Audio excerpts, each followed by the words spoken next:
Everyone. So inductive and deductive approach को मैं आपको एक सिंपल तरीके से समझा दूंगी, एक सिंपल सा एक सिंपलेस्ट एग्जांपल देके। फॉर एग्जांपल इंडक्टिव अप्रोच की जहां हम बात करते हैं वहां पर हम सिंपल टू कॉम्प्लेक्स जाते हैं, that is from example to rule जाते हैं।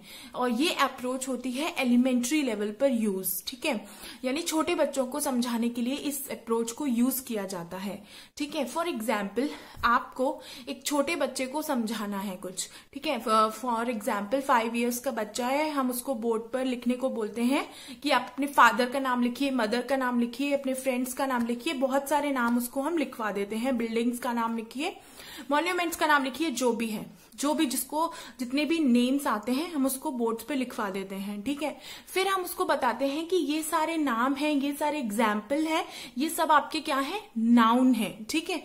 तो ये क्या गए, कैसे हम गए, एग्जाम्पल टू रूल गए। आई होप ये अंडरस्टैंड किया गया होगा। लेकिन अगर हम डिडक्टिव अप्रोच की बात करते हैं तब हम जाते हैं rule to example. That is कि अगर हम बता दें कि देखो ये नाउन की डेफिनेशन है, सबसे पहले हमने उसको डेफिनेशन बता दी, रूल बता दिया, उसके बाद बोल दिया कि ये जो सारे नाम्स हैं ये इसके एग्जाम्पल हैं। तो ये होती है डिडक्टिव अप्रोच। इंडक्टिव अप्रोच में हमेशा आपको सिंपल टू कॉम्प्लेक्स जाना है, डिडक्टिव में कॉम्प्लेक्स टू सिंपल जाना है। और अगर हम वैसे बात करते हैं in higher studies we have सबसे पहले ऑब्जर्वेशन होती है, हाइपोथेसिस होती है, फिर जाके बनती है थ्योरी, ठीक है।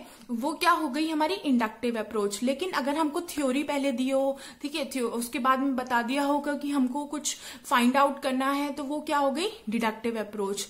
तो that is if we go to general to particular, general चीज से, एक रूल से अगर हम पर्टिकुलर चीज की तरफ आ रहे हैं वो तो क्या हो गई डिडक्टिव अप्रोच। एंड अगर हमारे पास जनरल टू पर्टिकुलर आ रहे हैं, डिडक्टिव अप्रोच हो गई। और अगर हमारे पास पर्टिकुलर चीज है, पर्टिकुलर टू हम जनरल जा रहे हैं, तो वो हो गई इंडक्टिव अप्रोच, ठीक है। I hope you have clear and you will not be confused any more.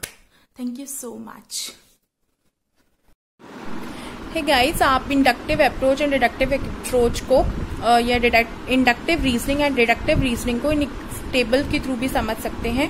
So inductive approach में क्या होता है, जिसको हम आगमन विधि कहते हैं, डिडक्टिव अप्रोच होती है निगमन विधि, ठीक है। इसमें क्या होता है, हम नोन टू अननोन की तरफ जाते हैं, कि जो हमें पता है उससे अननोन की तरफ जाते हैं, ठीक है। कि हमारे को एग्जाम्पल्स पता हैं तो हम उससे क्या निकाल रहे हैं, एक रूल निकाल रहे हैं। ऑब्जर्वेशन पता है, उससे हम क्या निकाल रहे हैं, एक थ्योरी निकालने की कोशिश कर रहे हैं, हाइपोथेसिस बना रहे हैं, ठीक है। उसके बाद थ्योरी निकाल रहे हैं, ठीक है। अब ये होती है कॉन्क्रीट टू एब्स्ट्रैक्ट, यानी मूर्त से अमूर्त की तरफ जाना, ठीक है। ये होती है बॉटम अप अप्रोच भी बोला जाता है, ठीक है। बॉटम अप अप्रोच इसलिए बोला जाता है कि हमको पर्टिकुलर चीज पता है, उसकी तरफ हम जनरल की तरफ जा रहे हैं, यानी एक छोटी सी चीज पता है उससे हम कुछ बड़ी चीज निकाल रहे हैं, बॉटम से अप गए। एग्जाम्पल टू रूल, एग्जाम्पल से हमने रूल बनाया। सिंपल टू कॉम्प्लेक्स, ठीक है, इसको सिंपल चीज से हमने कोई कॉम्प्लेक्स चीज निकाली। स्पेसिफिक और पर्टिकुलर टू, या स्पेसिफिक बोल सकते हैं या पर्टिकुलर टू जनरल की तरफ जाना होता है। इसका जस्ट अपोजिट डिडक्टिव अप्रोच में क्या होता है, नोन टू हम अननोन जाते हैं, ठीक है। एब्स्ट्रैक्ट टू कॉन्क्रीट जाते हैं, यानी अमूर्त से मूर्त की तरफ जाते हैं, ठीक है। कोई थ्योरी हमें पता है, ठीक है, कुछ इन्वेंशन निकला है, उससे हम कुछ ऑब्जर्वेशन निकालने की कोशिश कर रहे हैं, कुछ नई चीज फाइंड आउट करने की, कॉन्क्रीट चीज फाइंड आउट करने की कोशिश कर रहे हैं। टॉप डाउन अप्रोच होती है, क्योंकि थ्योरी से हम पर्टिकुलर चीज तक जाते हैं, टॉप डाउन अप्रोच होती है, ठीक है। और रूल टू एग्जाम्पल की तरफ जाते हैं। कॉम्प्लेक्स टू सिंपल जिसको बोला जाता है कि डिडक्टिव अप्रोच होती है, हायर स्टडीज में यूज होती है। लेकिन क्या होता है कि इन इकोनॉमिक्स या फिर हमारी जो स्टडीज होती है, ऐसा नहीं है कि सिर्फ डिडक्टिव पे बेस्ड होगी, इंडक्टिव पे बेस्ड होगी, लेकिन इन दोनों की कॉम्बिनेशन से, इंडक्टिव डिडक्टिव कॉम्बिनेशन से स्टडी किया जाता है, ठीक, वरना बहुत चीजें कॉम्प्लेक्स हो जाती हैं।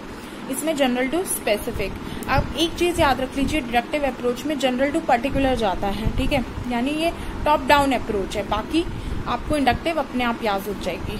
I hope you will get no problem on this and you will never confused on this topic. Because many exams has to ask this question very much, and generally इससे क्वेश्चन आता ही आता है, UGC net exam में भी आता है. So thank you so much. आपको पसंद आया तो लाइक कर दीजिएगा, शेयर भी कर दीजिएगा. Thank you.